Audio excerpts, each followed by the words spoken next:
Okay, என்ன பாருங்க. Blue blue, என்ன பாரு. சார்லி சொன்னா, ஹே என்கிட்ட உன் வேலையை காட்டாத.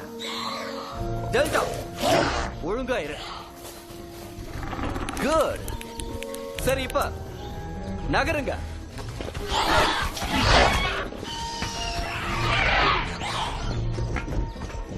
எல்லாரும் நில்லுங்க. ஹே, அசத்திட்டீங்க. ரொம்ப பிரமாதமா பண்ணீங்க. Very good. சார்லி, ஒழுங்கா நடந்துக்கிட்டா இருக்க. இது உனக்கு. டெல்டா.